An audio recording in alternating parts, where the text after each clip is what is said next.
Salut les amis. Alors pour ceux qui ne le savaient pas, il y a eu hier une éclipse lunaire dans le signe du Taureau. Qu'est-ce que ça veut dire une éclipse lunaire dans le signe du Taureau?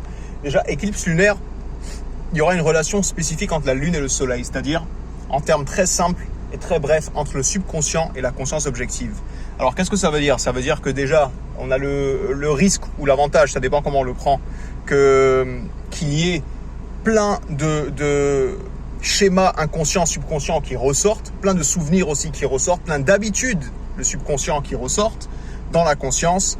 Donc c'est un moment toujours pour conscientiser les éclipses, pour conscientiser des choses qui sont enfouies, qui sont à l'intérieur, qui sont oubliées, qui sont rangées, qui sont même, rejetées.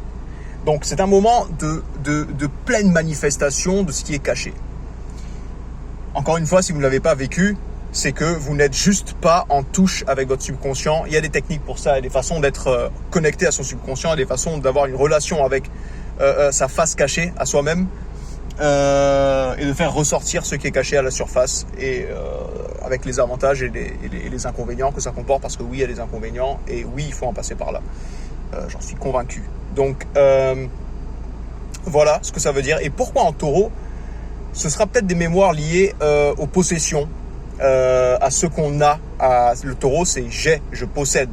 Et donc, ce sera des mémoires liées aux possessions, peut-être aux héritages, puisque l'axe Taureau-Scorpion, c'est l'axe de l'argent, mais aussi des héritages, des possessions, des économies et de tout ce qui est lié à la fertilisation de notre énergie. L'argent est une fertilisation de notre énergie, si on y réfléchit bien, hein. Et donc voilà, ce sera lié à ça. Donc en Taureau, ça nous demande aussi de renaître. Taureau, c'est le printemps et c'est l'axe Taureau-Scorpion. Toujours penser en axe, pas seulement au signe. L'axe Taureau-Scorpion, c'est l'axe de la renaissance. C'est l'axe non seulement de la renaissance en Taureau, parce qu'après le Bélier, le Taureau, il va commencer la nature va commencer à se fertiliser et se stabiliser. C'est un signe fixe. Le Scorpion, c'est un signe fixe aussi, mais c'est un schéma de désintégration. En automne, on est en plein automne, en pleine désintégration de la nature, toujours dans cette beauté-là, pour rappeler Vénus du Taureau. En plus, le Taureau a la Lune exaltée, c'est-à-dire que les planètes des fois dominent des signes, ok, comme Vénus pour le Taureau, c'est la planète du Taureau. Le Taureau est le signe de Vénus, techniquement, si on veut voir les choses comme ça, on peut les voir autrement.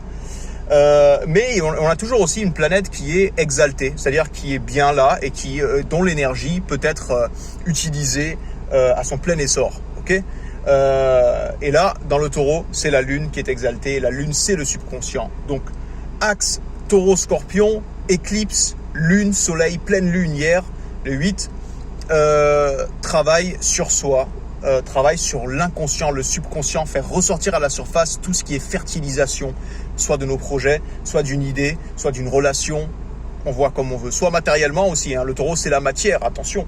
Donc c'est toujours en vue d'une fertilisation, d'une manifestation réelle.